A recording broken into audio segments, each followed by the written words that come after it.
Bagay ba? Uy, ngayon na muna bala, ha? Pero, hiyo yan eh. Magawa kong bukas. Sir, salamat sa magyayo, ha? Salamat po, kuya. Ay, bon, bala tayo sir, ha? Sige, ano ba? Wala na ba? Isa pa tayo. Pre, malayo pa uwi mo eh. Baka pwede huwag ka na mag-inom kasi magdadrive ka pa eh. Malayo pa pala uwi mo eh. Okay na kami dyan, boss. Eh, ikaw, okay ka na ba? Okay na ako pre, maraming salamat sa painom mo ha. Pabayaan nyo! Magpapainom eh. Bakit nyo inaawat? Sige boss, bili ka pa. Goy, tama na Goy kasi malayo pa uwi niya, magmumotor pa siya eh. Sige. Ganito na lang, pre, dahil nagpapasalamat naman ako sa inyo. Ano, kayo nang bahala dito. Isashot ko na to.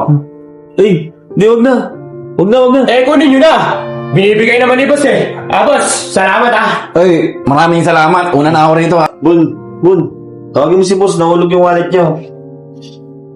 Si boss, tawagin mo. Dali, baka buta mo pa.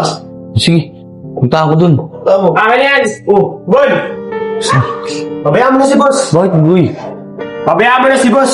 Nalaglag niya na to eh. Hindi naman taga dito yun. Saka hindi natin regular customer yun. Goy, balik natin yan eh. Nagpainom na nga sa atin si boss, saka nagbigay sa atin ng pamerienda kanina eh. Kaya mo na. Umalis na nga yung tao eh. Sa atin na to. Goy, may mga importanteng bagay na kailangan niya, Goy. Dali na, pabalik mo na kay Albon. Ano ka ba kuya Dande? Di ako na ang magtatabi na to. Total, hindi naman taga dito yun. Kaya mo na pag bumalik, soli natin. Tawagin mo, Bon. Abulin natin, Bon. Dali. Huwag mo na ibigay, uy! Agwan, tara na!